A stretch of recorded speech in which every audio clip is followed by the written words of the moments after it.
Good morning, everyone. This is Lowry Snow, co-chair of the Point of the Mountain State Land Authority, beginning our official meeting a little bit late. We're starting late, some extent because of weather, allowing time for more members of the board to be able to join us, hopefully in person, and that they're traveling safe, and also gathering a few more virtually. So, Representative Jordan Tusher, who is the other co-chair, is going to be a little bit late, travel-related coming in, but he'll be joining us shortly.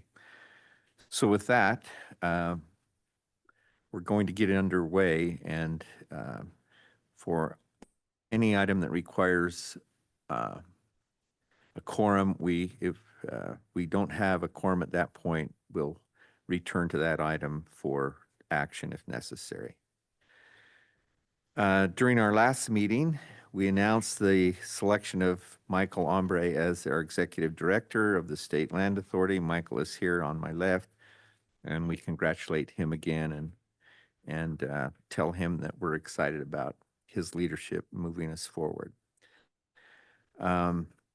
We also welcomed a new board member, USHE Associate Commissioner Jefferson Moss, who was sworn in, and he is replacing Commissioner Landward from the USHE office. Speaking of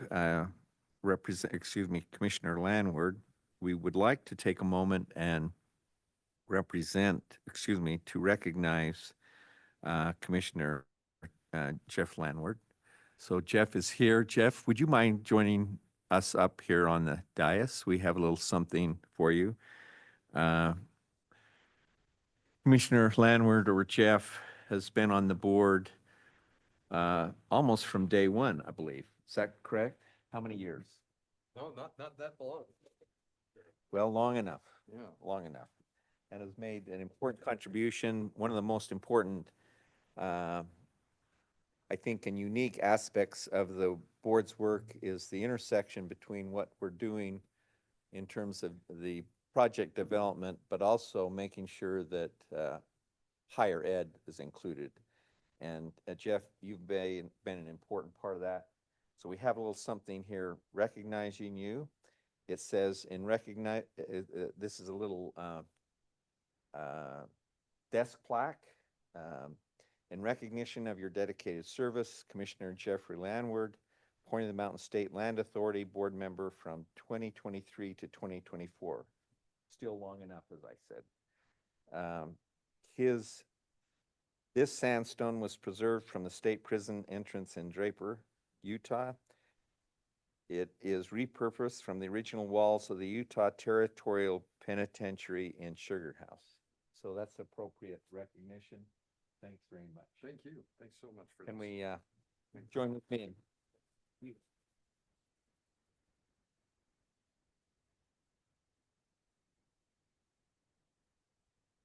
No, nope at all. Should we have him back up here?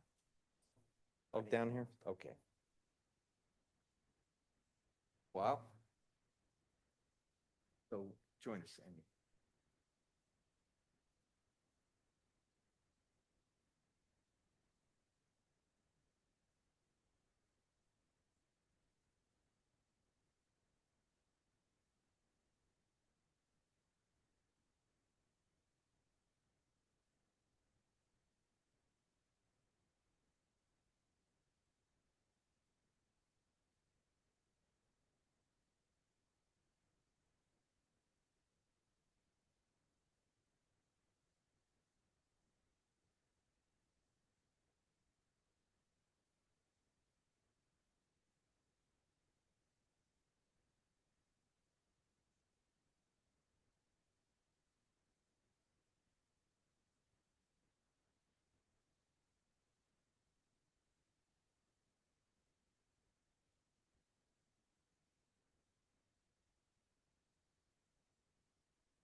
The next item on our agenda is the space for public comment. Members of the public have an opportunity to share comments relative to the point. The point is a public project. As a board, we have a responsibility to ensure this project reflects public values and provides broad public benefits. We do value input from the residents. In fact, over 17,000 Utah residents have already shared their priorities and ideas, and their feedback has helped guide the direction and the planning of the point. So we welcome your comments. Is there anyone here in the audience? I don't see anyone here that would like to make comment. Is there anyone indicating online? No. So we will move forward. But before I go to the next item on the agenda, a special welcome to Andy Marr, is the commissioner seated to my right here who replaces Michael as our new commissioner from DFCM. And you're the executive director there too? I'm the interim director. Interim director. Period where they're conducting a large. Choose what's your large. Okay. Thanks for having me. So we'll have you here sitting there as interim director, but that may change when we get a director. So I suspect that that we will recognize you as ex officio until that time, if that's okay. But we're really fortunate to have you here, and we appreciate you being able to provide input and help us as we make decisions related to your work in that division. Thanks. Thank you very much. So now moving on to number 4, do we now have a quorum? How many Kimberly members do we have? We have Senator Fillmore and April. Pardon? Tusher's on now too. So now Tusher, I think we okay. do. Okay, I think we have now a quorum. We can take action on the minutes of our October 8th meeting. Board will consider approving the minutes of the October board meeting. I would entertain a motion to approve those minutes. Representative Moss. I'll make a motion to approve the minutes. Motion's made to approve the minutes. Do we have a second? I'll second that motion. Second by, I don't think you can. I will. All right, seconded by Jerry, Senator Stevenson. Motion to approve the minutes of October 18th has been moved and seconded, October 8th, 2024. All those that can approve that motion say aye. Aye. Any opposed say nay. Motion carries. The minutes are approved. So Don, let's have you step up to the chair there so you can make your presentation. Don Willie, our Director of Operations. We recognize the trust placed by the public in our staff to ensure that Land Authority funds are appropriated and spent in a manner consistent with approved budget. As always, we appreciate the work of our Finance Committee made up of April Cooper and Mike Ombre in reviewing our financial statements and also helping to prepare the budget. And we also appreciate very much Don for his work. We're going to turn some time now to Don to share the October financials, and thereafter we'll ask April Cooper and Mike if they feel free to make any comments. So I believe your mic is on, Don. We'll just have you go forward. Great. Thank you, Chair Snow. Appreciate the time to be able to review our budget. It's been a little bit, a few months since we've been able to report on this just from time constraints previously.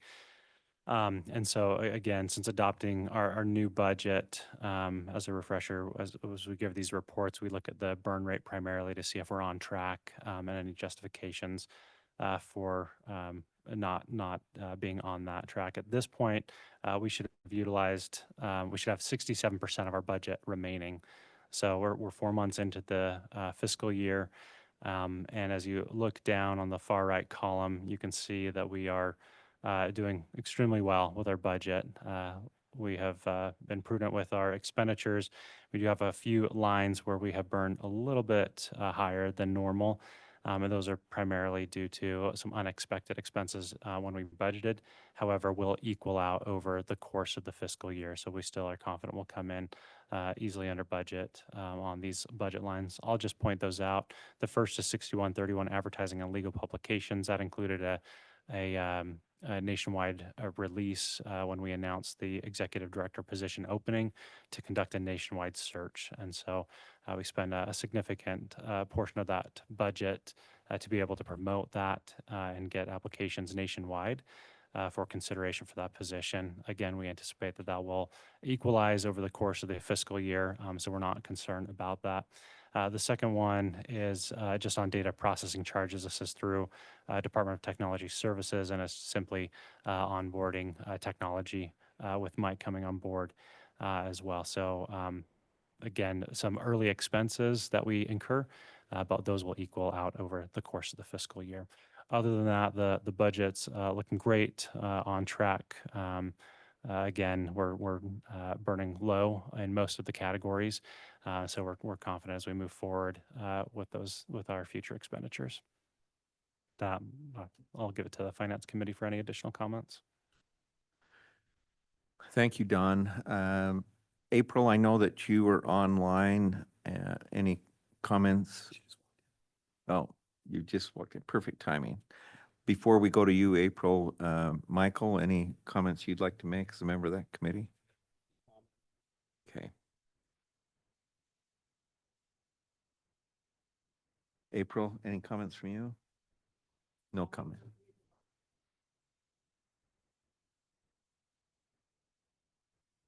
Thank you. And we're glad you made it here safe, both you and Jordan as well. So I have a question, Don. Am I reading this right that at this point,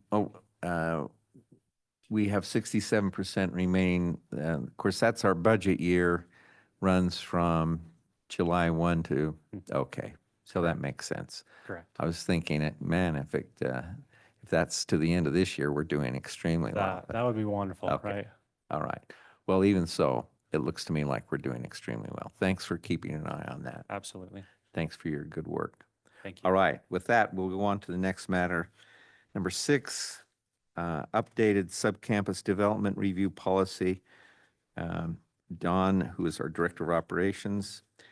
You all remember that in November 2023, the Land Authority Board approved a subcampus development review policy to align with the signed disposition and development agreement. Over the last year, staff have identified several recommended changes that we will consider.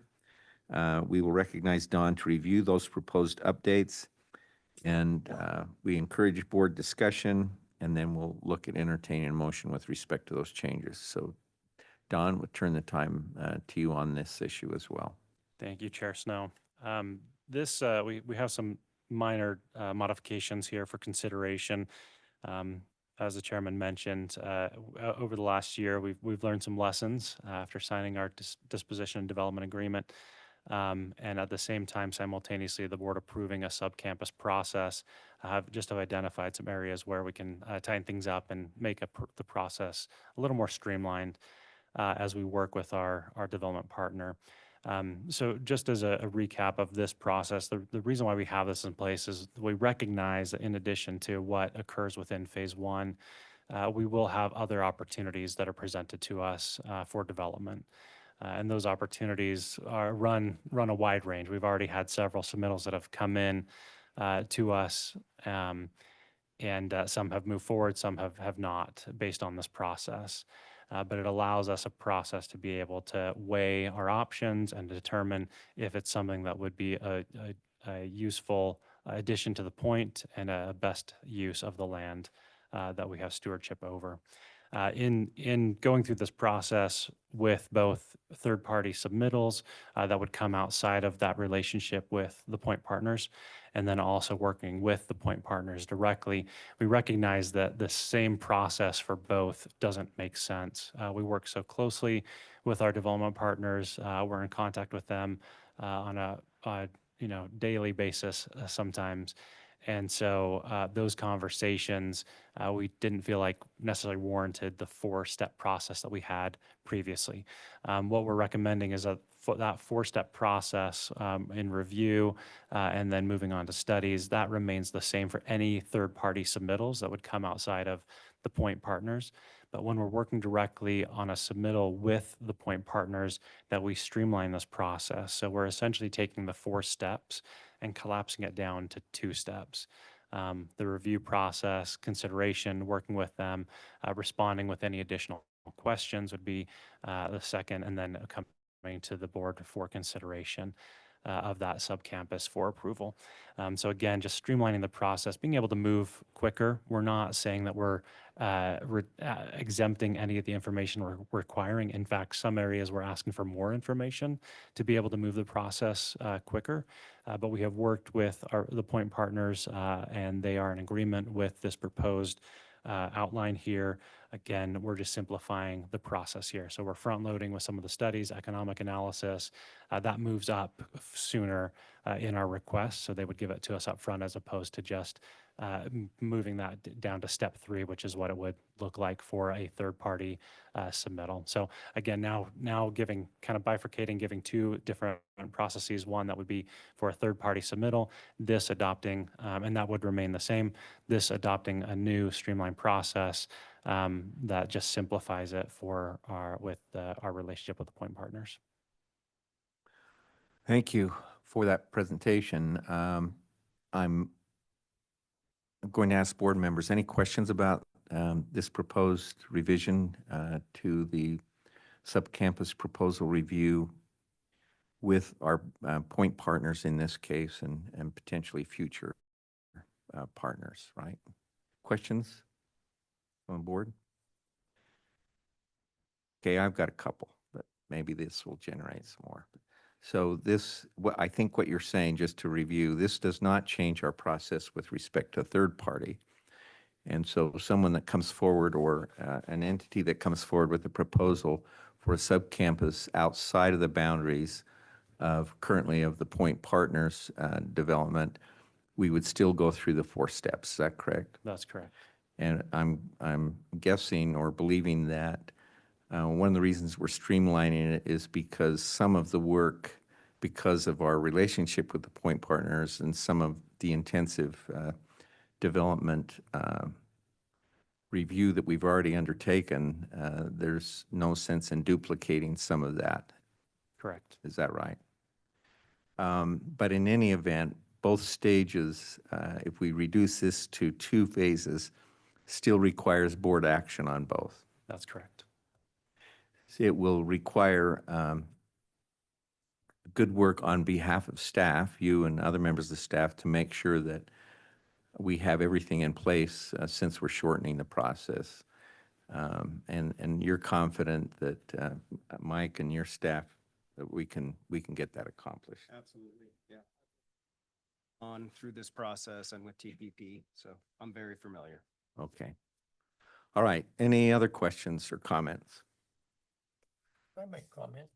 Sure. But I think your mic's on, Centers.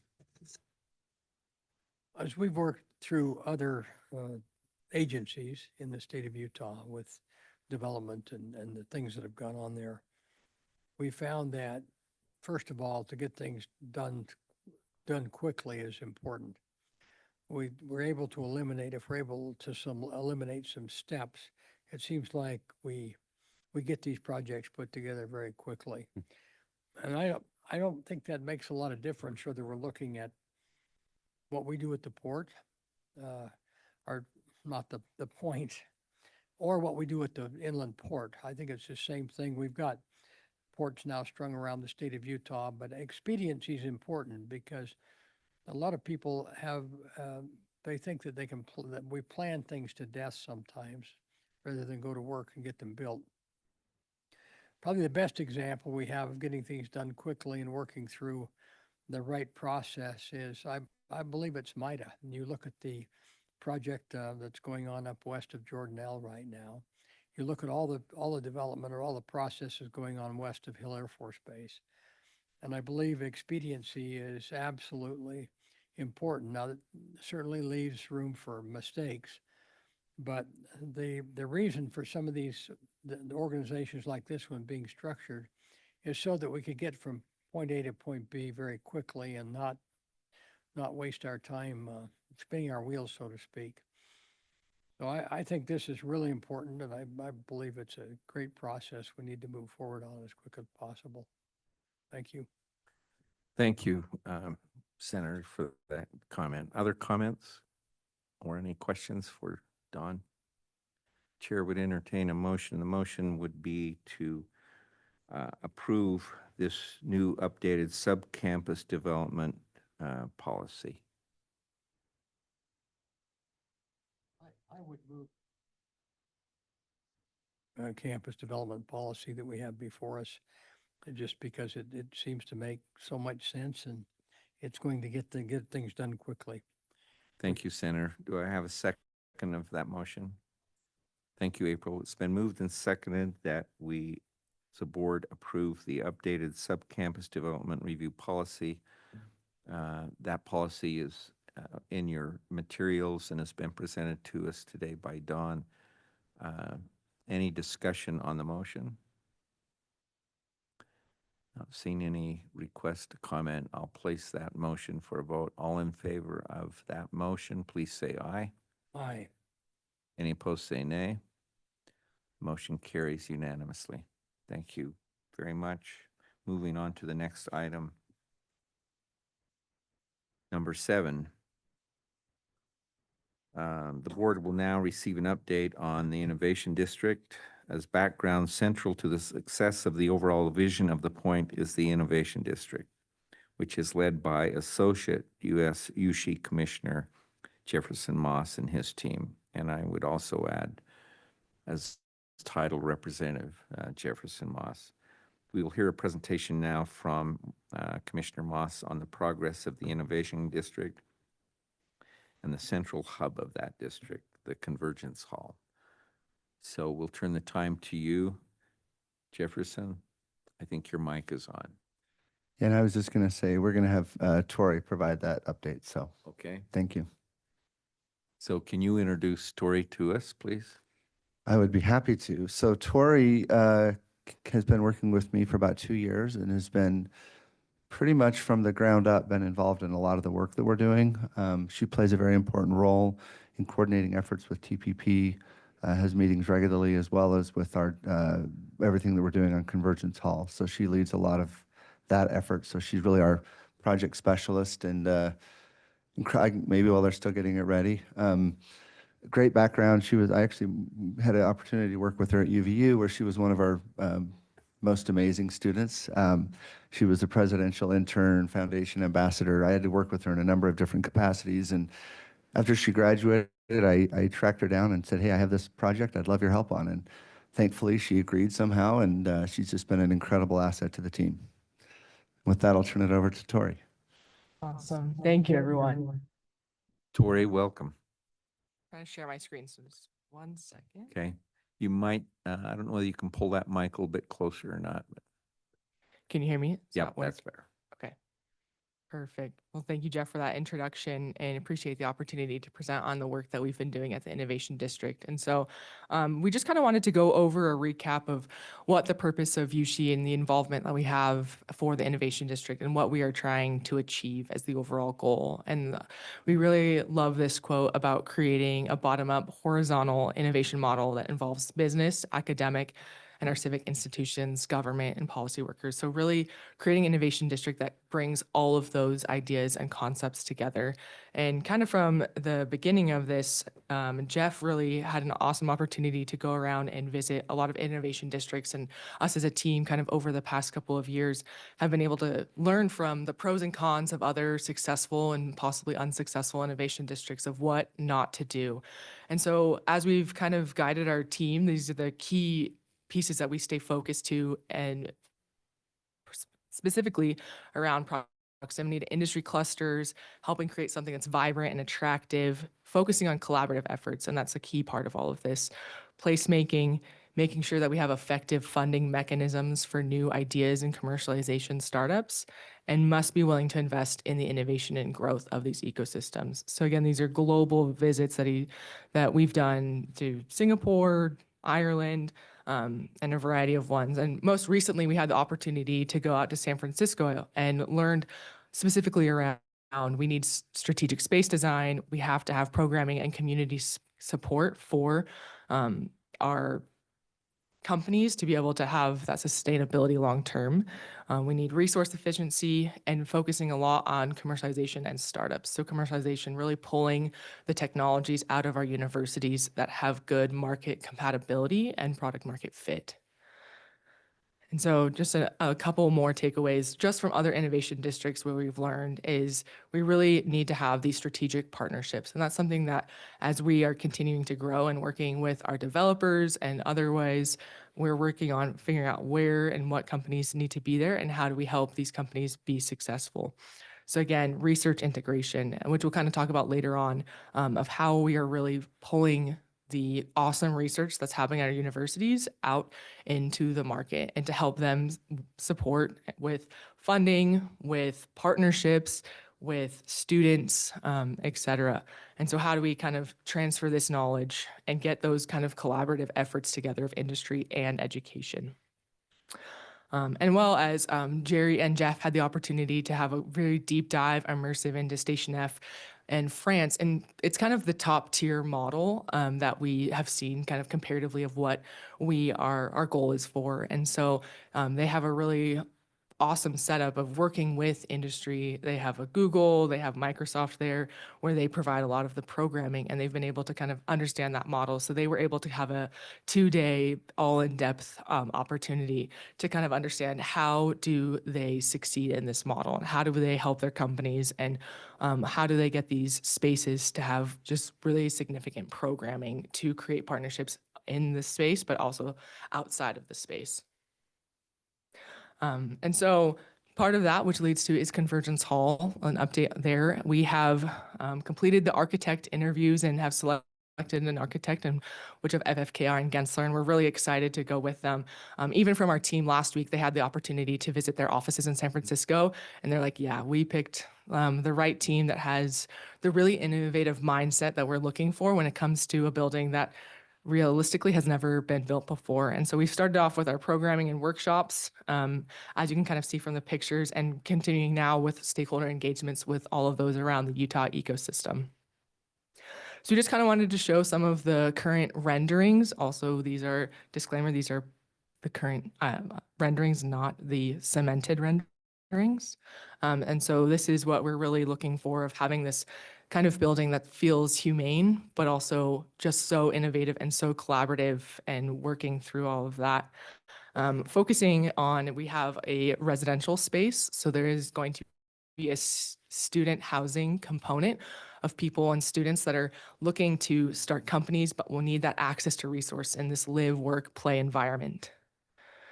Incubator workspace, and thinking more about how do we get these people to bump into each other and share ideas from all different ways, and how do we kind of get those 3 different groups, higher education, industry, and government, to kind of collectively come up and fix Utah's biggest problems here at Convergence Hall. Having this main space event, kind of think we're looking around the TEDx events, an Apple event, having the opportunity to have a good amount of people. And that's something that we've seen a lot as we've talked with the Utah ecosystem, is finding a space that is above 350. So that's kind of the goal that we're looking for our main event space, is to be around 500. And so that we can share and use with a lot of the different groups in our ecosystem from down south to up north. And so just some other renderings of kind of what we're looking at, as well as the facility types that we're starting to narrow down to, is focusing on AI lab, energy lab, corporate research, marketing spaces, secure spaces, prototyping.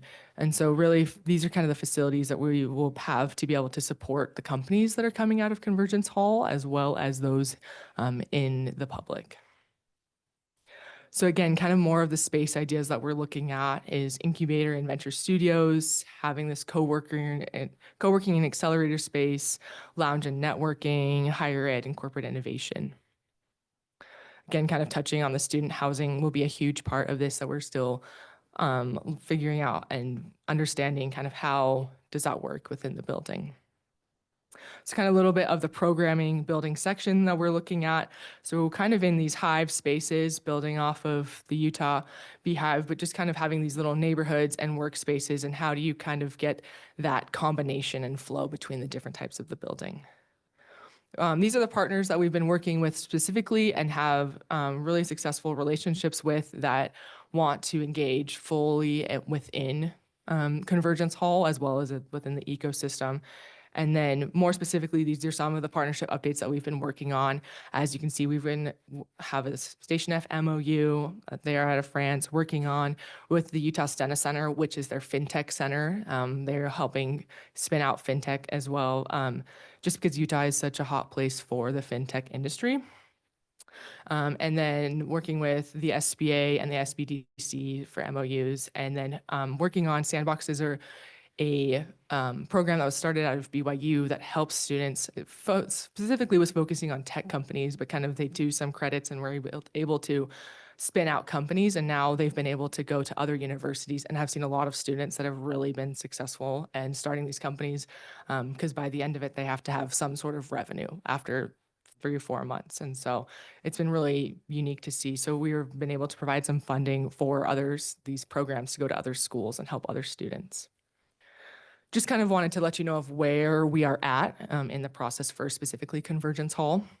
Right now, kind of like as we said earlier, the architect has been selected, and we're furthering our stakeholder engagement and finalizing the program in these next couple of months. So the Utah Innovation Fund, we wanted to talk just a little bit about one of the programs specifically that we have at Convergence Hall. The Utah Innovation Fund is a $30 million fund that invests in companies that come out of our institutions of higher education. This started in September of 2023. And it's been an awesome opportunity to help our schools really commercialize that technology and find what are the companies and what is the people that are willing and can get these kind of jobs done. So this is the updates that we've had from the past year. We've sourced to 96 different companies. Currently, we have 4 companies in initial screen, meaning kind of we're vetting, do they fit our criteria? And our criteria being, are they headquarters in Utah? Do they have a connection to an institution of higher education? And are they kind of in one of our 6 verticals, which is more of the deep tech space of advanced manufacturing, energy, life sciences, IT and software, and a couple others.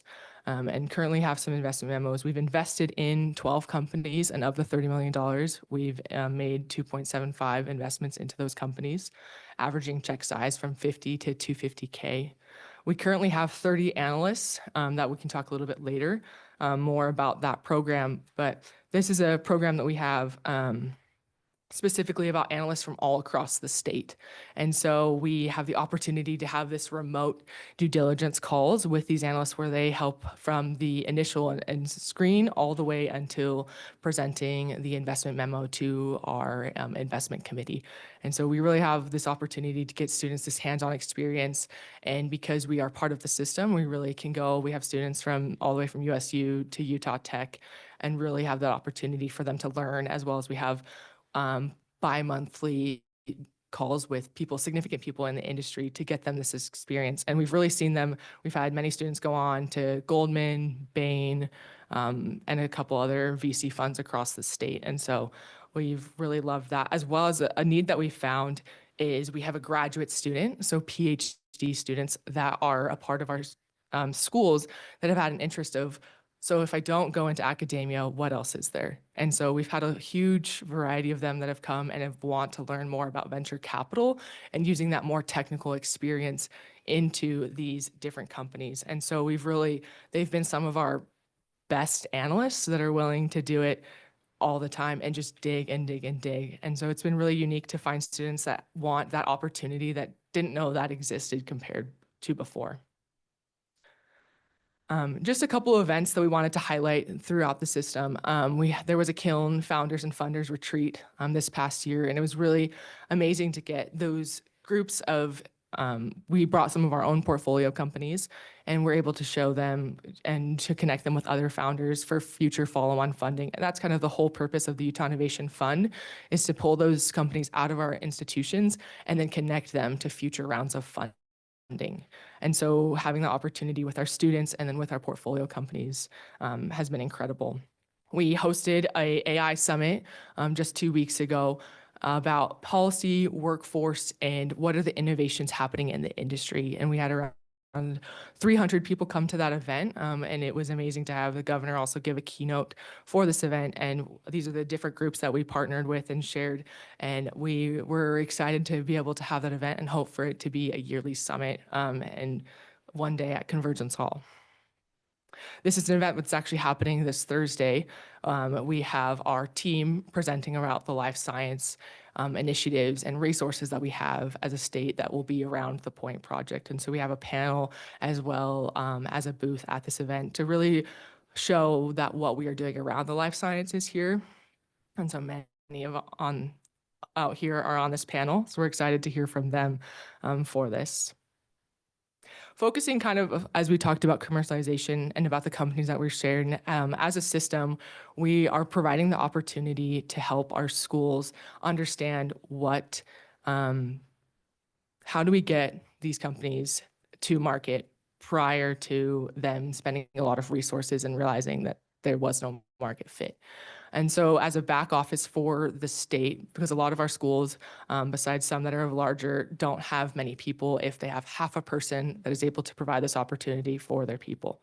And so we are focusing on this as a shared service, and kind of I'll introduce, we have a new team member that is going to be focused around this business development for our universities of identifying the right market, or identifying the right technology, giving updates, giving feedback.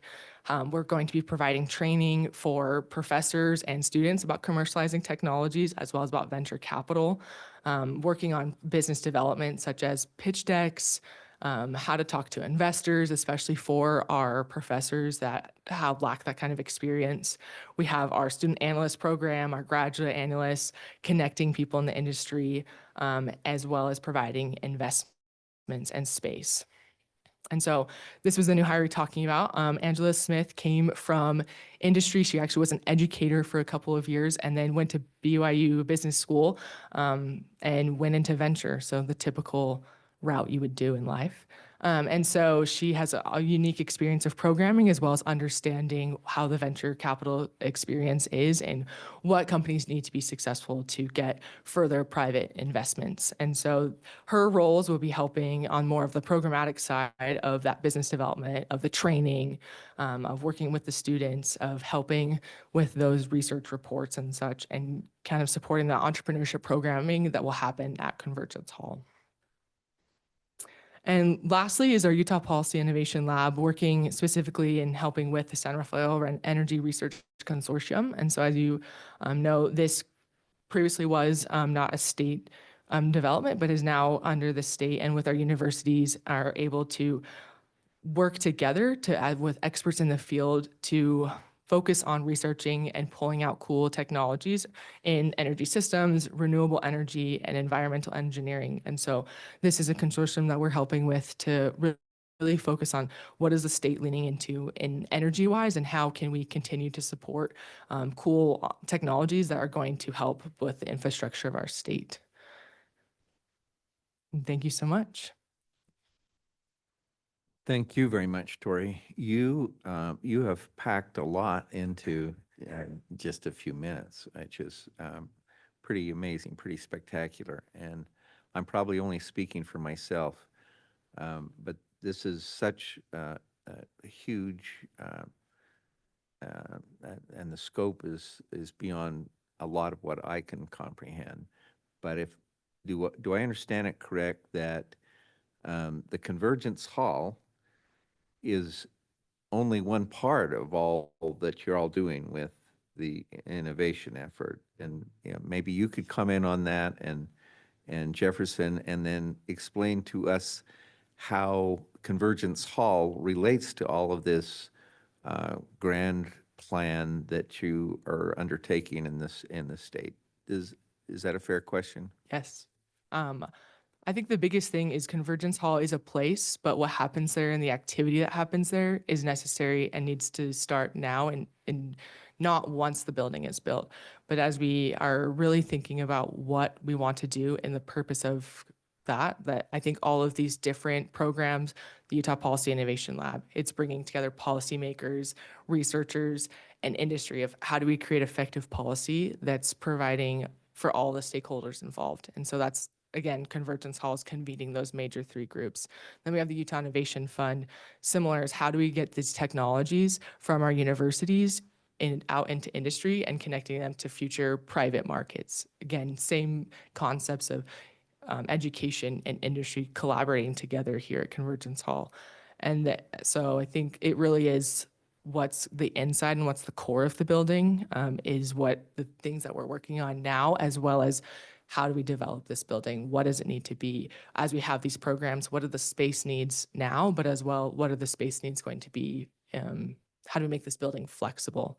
So I think those are kind of the key elements of that. And I'll let Jeff add anything to that.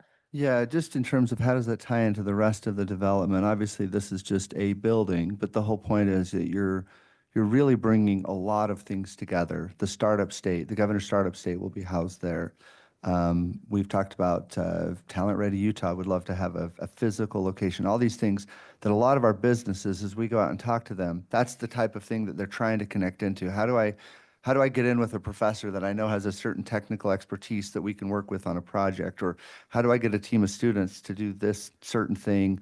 Or to Tori's point, how do we help support our schools off the Wasatch Front that don't have these types of resources where they can come up and any university, any group of students in the state can be able to leverage that and really get plugged into all the activity that's happening there. So we hope that this is something that obviously one will benefit the whole project here at the Point, but we've been very aggressively looking and working with all of our schools off the Wasatch Front to say, how do we make sure that we're making that connection to you as well? And a lot of our schools, frankly, are getting more excited because they just haven't had some of those types of opportunities before. And I'll bet that includes Utah Tech, speaking of schools. We spend a lot of time at Utah Tech. We really love what they're doing down there. Yeah. Other questions from board members? April, let me get your mic on. Is it lit? Number 9. Oh, thank you. There you go. Thanks for that presentation. That was great. We're really excited as a board. I think it's really nice that you guys are figuring out how to activate relationships, especially with all the different generations, when you'll see some generations that have been in VC a long time and then students coming out. So I think that's really good to have those relationships there. I think it looks like it's on track to be stimulating activity and some startups and things before the building even gets open. So I really support that we don't open a building and it's empty and then we're trying to figure out what to do in there, and that there's all this legwork for several years. So when it's open, it's just bustling and full. And I think that's what the public wants to see. So thank you for your efforts. You're definitely going in the right direction. Thank you, April. Other comments or questions? I can't resist. I have a couple more. But Jefferson, I know that you've been working with our Phase 1 partners, Is it their view that this undertaking will assist them with their overall plan for the first phase? Yeah, in fact, it's been really good. I think the last few months especially, we've really worked on a very coordinated effort on how to align the two elements of what they're doing and what we're doing. We've been able to create some great collateral. It's been nice that we've actually been able to, we're starting to hit some large potential tenants and being able to bring that shared conversation of here's how you tie into workforce, here's how you tie into innovation, and then here's this beautiful place that you can come and where would you like site locations. Being able to tie all of those together, we've seen a really great partnership there. So that's been really helpful. And I think they see the value of, you know, when they're trying to recruit companies, almost every company that comes to Utah, the first thing they ask is, well, what about workforce? You know, how do I tie into the universities? What about you know, where's the innovation coming? All of those things are some of the first things they ask about. So it's really nice for us to be able to come in and bring that to the people that they're talking to. And actually have a place to show, talk Yeah. about, yeah. Just a technical question, when the building's completed, is ownership, management, control will be under USHE or some other state agency? Yeah, the physical building will be owned by the state. The operating of the building would be under USHE. Okay. Mhm. Well, thank you very much. Just another question, Tori, maybe for you. You've been involved in presenting this plan to private industry, right? And can you share with the board what the response has been with our local Utah companies with the focus on the Point and Convergence Hall? A lot of them are really excited for the proximity that it has to that Silicon Slopes area and kind of the whole purpose and reason of the development, as well as Convergence Hall being a place where a lot of people can have the opportunity to exist. Kind of just hitting on the same point that Jeff just made about the workforce. So having that, like you said, that generational, you have your young students that are hungry, that want to learn, as well as you have your people that have exited companies that want to give back and be in a space where normally there's not really a physical location where those groups could exist cohesively, as well as have the opportunity to intermittently mix. And so I think a lot of them have been excited to have those various connections be housed in one space, and through really successful programming of events and co-working spaces and labs and such, those opportunities will be able to combine together. And I think that's what a lot of people are really excited about, is to have that kind of not just your tech people and not just your policymakers, but having that mix of different groups. And so that's a lot of what we've heard from the ecosystem, is a space for public and private to be able to combine together. All right. Well, thank you very much, Tori, and it's easy to see why our friend Jefferson Moss is happy to work with you with your expertise and your support. It's clear. So thank you for being here today. Next item on the agenda is item number 8, our executive director's report from our new director, but really not all that new to us, Michael Ombre. He will invite we invite him to provide us an update on the Point's progress. So, Thank you, Lowry. there Thank you, go. Co-Chair. First of all, I'd just like to say I feel privileged to give my first report as the director. It reminds me, about 10 years ago, I was in a meeting and we were starting a very large project, and the CEO of Big D, Rob Moore, came up to me and he said, "These projects are successful when you go slow to go fast." Over the past 5 years, that's what Alan and his team has done, right? Through the planning efforts, through the backbone infrastructure design and engineering. And we finally have come to the point where we have bid out our first package of Porter Rockwell Boulevard. We're very excited to announce that. We're hoping for a groundbreaking ceremony on December 17th.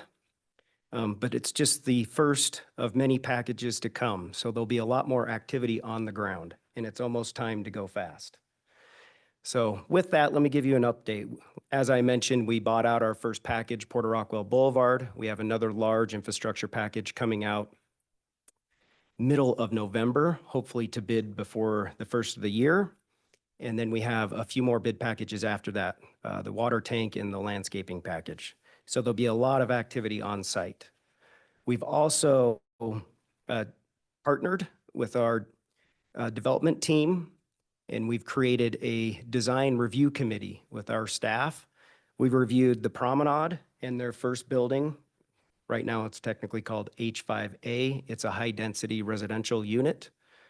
And we're making great progress doing that as well. We're also reviewing several sub-campus proposals. So there's some opportunity and excitement with that as well. We continue to do various studies with advanced air mobility, with a for-sale housing product potentially, and our public art. So there's a lot of momentum. We meet with Draper City and Salt Lake County and the school district very often. So again, there's a lot of momentum. Thank you, Michael. Any questions for our director? Not seeing any. Thanks for that and for your leadership. Next item on our agenda is to discuss the Open and Public Meetings Act training. We will turn the time to our legal counsel, J.C. Skinner. This is an annual event, J.C. We appreciate you always updating us, and I know it's an area sometimes that changes. So thank you for being here today and for your presentation. It is my pleasure. I know you've all been waiting just for this part of the meeting. Yes. So excitedly. I'll just note, I think everyone on this board probably receives this training in a number of different arenas. So this particular training is tailored for this board. It does cover all the things that we need to, but there are a few things that I wanted to make sure we covered specifically for this board. Is this working, the projection of the project? Okay, fantastic, thank you. I think as you all know, the Open Public Meetings Act, often called OPMA from Utah, it's found in Utah Code Section 5241. This is a general government section that provides a lot of these different kinds of items. But I think it's important to note that it specifically states the topic or the purpose of this particular code section. And it's to make sure that public bodies take actions openly and conduct deliberations openly. I think this body should be commended, and I've been really impressed with the way that you have all very deliberately made sure to do that, right? To make sure that all of your meetings are open, that you take ample time and provide every opportunity for public feedback. That is the purpose of this act, to help facilitate that. Specifically, it defines a public body.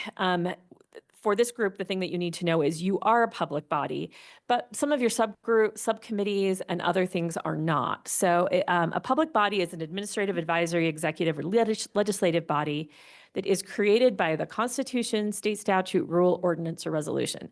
That's one thing to keep in mind when you're asking with some of our subgroups or working groups, is this created in code? Does it expend, disperse, or support, is it supported by tax revenue? And is it vested with the authority to make decisions regarding public business? So if there's ever a question as to whether something falls under it, it's often, best to operate as a public body, but these are the things that qualify it as such. So if you don't have a quorum present, or it's a subcommittee that is not one that's created by our code, and they're not expending money, right? They're doing things particularly to advise this group. Those don't qualify as public meetings and can be operated in a different way. And we'll get into the things why that matters. So specifically, a meeting is the convening of the public body with a quorum present. So this includes a workshop or an executive session. If there is a quorum present of this board, that is considered a meeting. That means that we're going to have to do the things that we're going to talk about here in a minute. It does not include a chance gathering or a social meeting, or excuse me, a social gathering. So, if you all end up at the same Christmas party together, that is not going to qualify as a meeting, although you should avoid huddling in the corner and making decisions for the board. I will note that. the reason that these things matter is public meetings have to be, you have to give notice to the public, right? That there is a meeting taking place. So that does require at least 24 hours before the meeting to specify the date, time, and place of the meeting. Those notices should be published on the Utah Public Meeting website with the location of the meeting, and that actually qualifies for the notice with newspapers as well. This is something you should thank CC Niederhauser, who does all of this for you. She makes sure that these things are all well posted. They are posted on both your website and the public meeting website if you're ever looking for these things. I think we have a mailing list that we send it out to as well. That agenda that has to be posted within 24 hours needs to include specific topics the body will consider and take action on. So this gets at, these are questions that come up a lot. Those meeting items have to be described with reasonable specificity so that the general member of the public, when looking at that agenda, would know what you're talking about. Right? So it's not disguised, it's not trying to hide what you're talking about. It with general specificity will let them know what they're talking about. You can talk about something that's not specifically on the agenda, but you can't take any final action on it, right? You just can't vote on something that is not on the agenda. So if you had not put recognizing Jeff on the agenda, that's fine. That doesn't require a vote of the body. You can do those kinds of administrative things. In order to conduct the meeting, you can have a meeting with any number of members present. You just can't necessarily do anything. In order to vote or take any specific action, you must have a quorum. I know we've had some questions about this, so I added this definition here specifically. The Utah Code defines a quorum as a simple majority of the membership of a public body, unless otherwise defined. This particular body has not otherwise defined, and we don't have any more refining definition in code. A number of state groups do have a more specific definition there, or they will further define in bylaws, and that's something that we are looking at for you all. A public body also, and you all do this, it holds regular meetings that are scheduled in advance over the course of a year.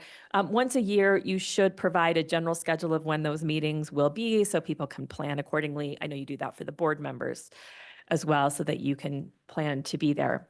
Excuse me, Jason. Yes, of before you course. go on to this slide, do we have the ability to self-define a quorum, or is that a statutory requirement? So again, this is the language, I took it directly from code. It says, unless otherwise defined. There are a number of entities that do define these in their bylaws, and you do have the authority to do bylaws. So I have always interpreted this to be, it can be further defined by bylaws.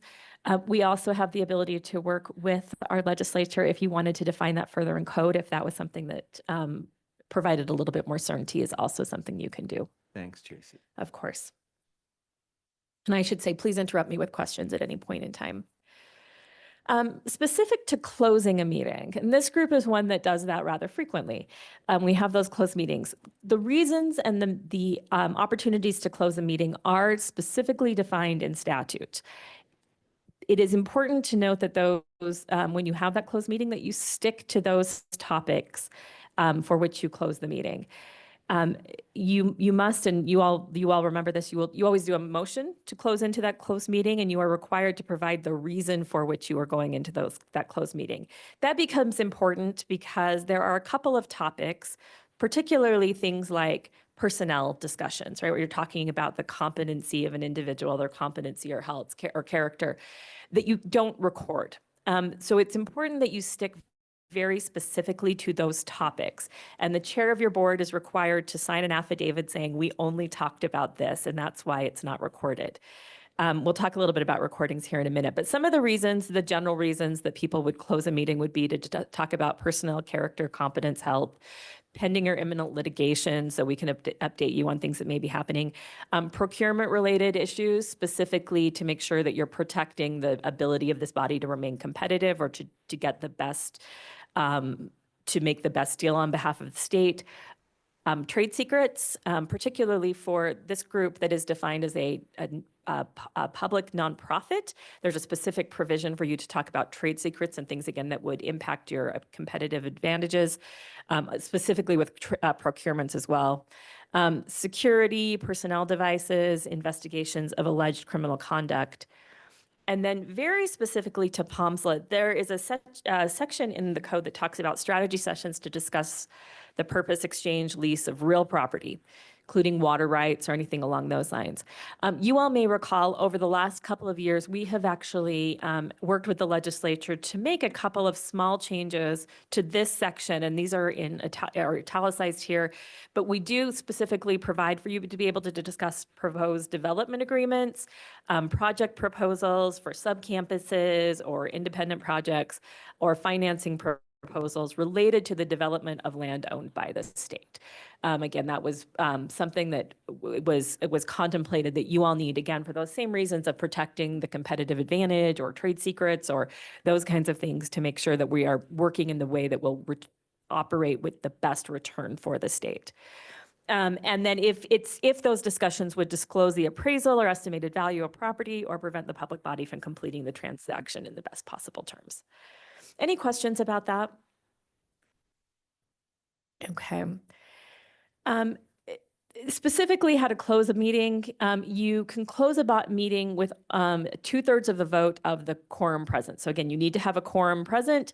2/3 of the entity has to vote for that. And you do need to record those by name. So whether you take a roll call vote, which a lot of entities do, or specifically record in the minutes who voted for or against. This one's kind of a different vote. It has a special requirement because it is that closed meeting related item. You are required to announce on the meeting the reason the meeting is going to be closed.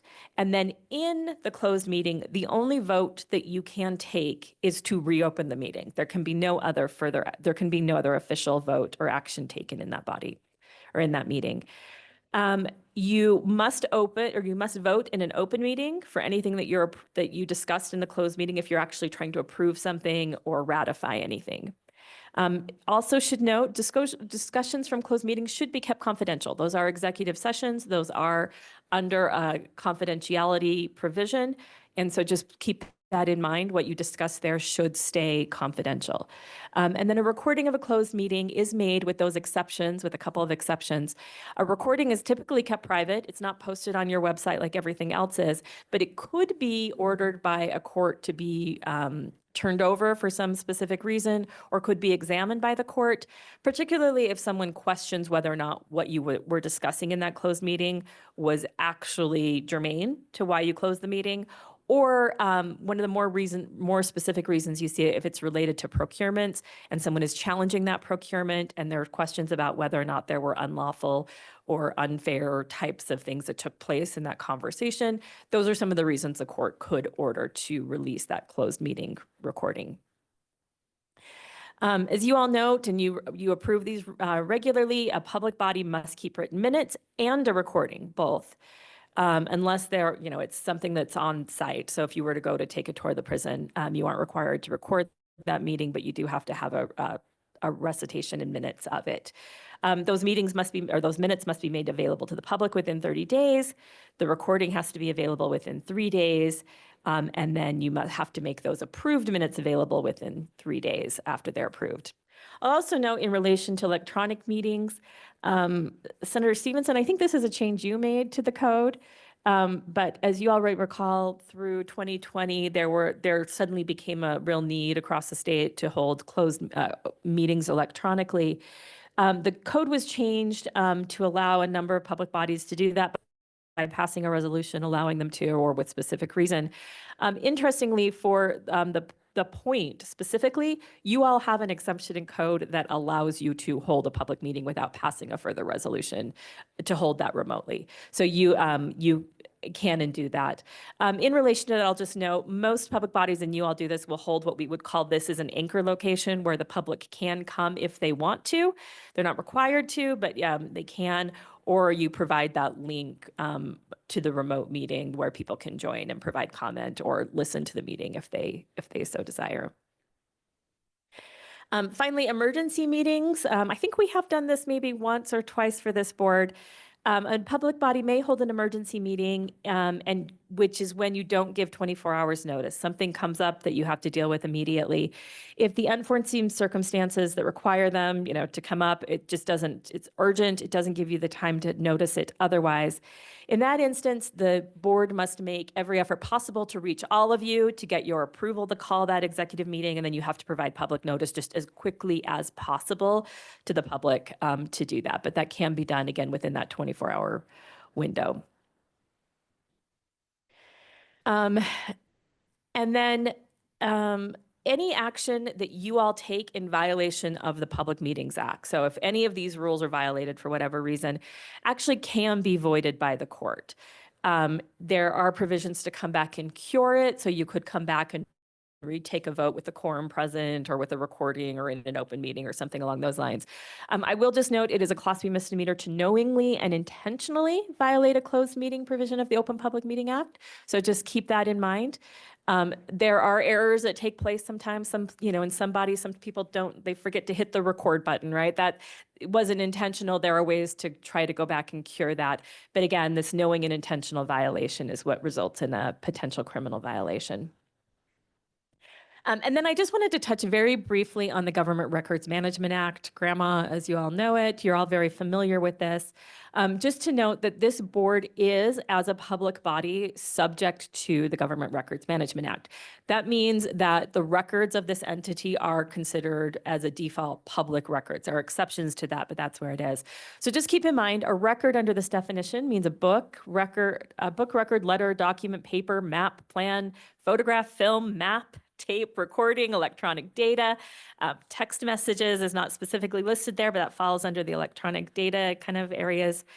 Documentary material, again, note here, it's regardless of physical form or characteristic, that is prepared, owned, received, or retained by a governmental entity or political subdivision. So anything that comes to you or that you send out, where all of the information is original, in its original form, is reproducible or photocopyable. That's not really a word, by a mechanic or other means, right? So it's something that can be reproduced to be provided to the requester. I'll just note there are several classifications. You should consider, as a kind of a default, most documents are considered public. The other classifications are private. Private documents usually contain personal information, is the way I would think about it. So people's dates of birth, their employment records, driver's license record, social security numbers, things like that, right? Government entities have to get those. Those are private records. Controlled records are things that are pretty specifically dealing with an individual's mental health. That's a pretty limited category, not something that we deal with here on this board very much.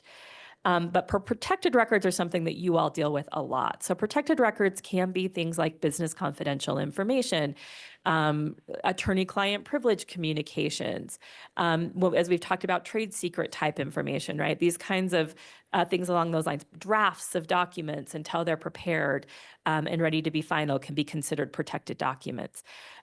So just note, a person has the right to inspect public records. Most things, again, as a default, are considered that free of charge. Dawn serves as your government records. What's the phrase? Officer, government records officer for the point. And we will work with those. We have a lot. Often they're very legally sensitive issues. So again, just they're public unless they're not, which is when they fit under one of these categories.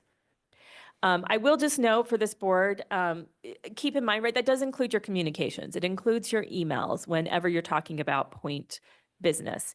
It does include your text messages when you're talking about point business, all of those kinds of things.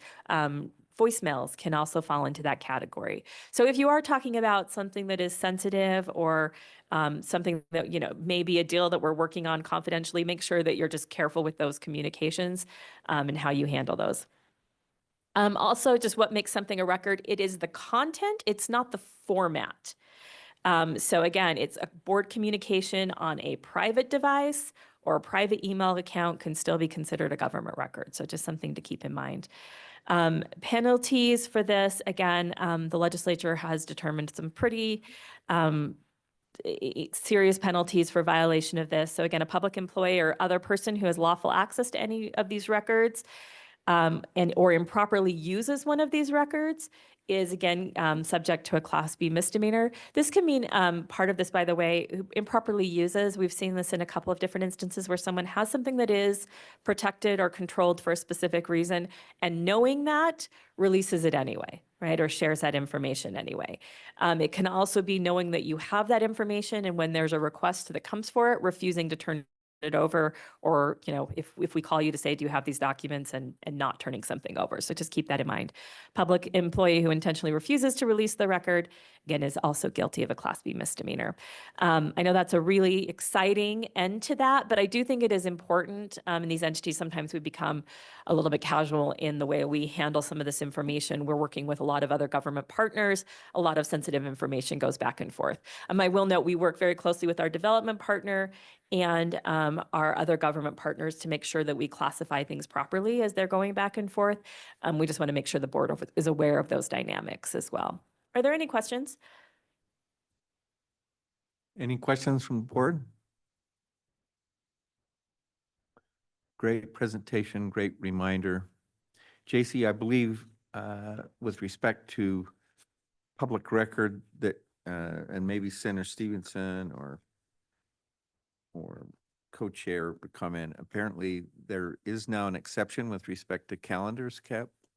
Yes, I believe those are for elected officials specifically related to their calendars. I'll go back and double check that for you. Historically, it has been personal calendars have been exempt from becoming public or not considered public records, but official calendars have been. The legislature recently made that change specific to those calendars, and I do believe it is for officials, but I'll double check that for you. Thank you. I don't know, Representative Tusher, do you know that one off the top of your head? Okay. Yeah, again, if it's personal calendars, so there's an exception specifically for personal calendars or personal notes otherwise. You know, Director Ambre, if you're taking notes during a meeting and they're for your use only, they're not official notes, those are not public records. Those are actually not considered records. Personal calendars fall in that same category. Thank you. I think Senator Stevenson may have a question. Just a comment. I think over the past 40+ years, I probably had this training. I can't tell you how many times, but this is the best. Oh. I'm sure you say that to all your trainers. Thank you. This was worth braving the storm, you know, Thank the you. weather. So thank you, JC.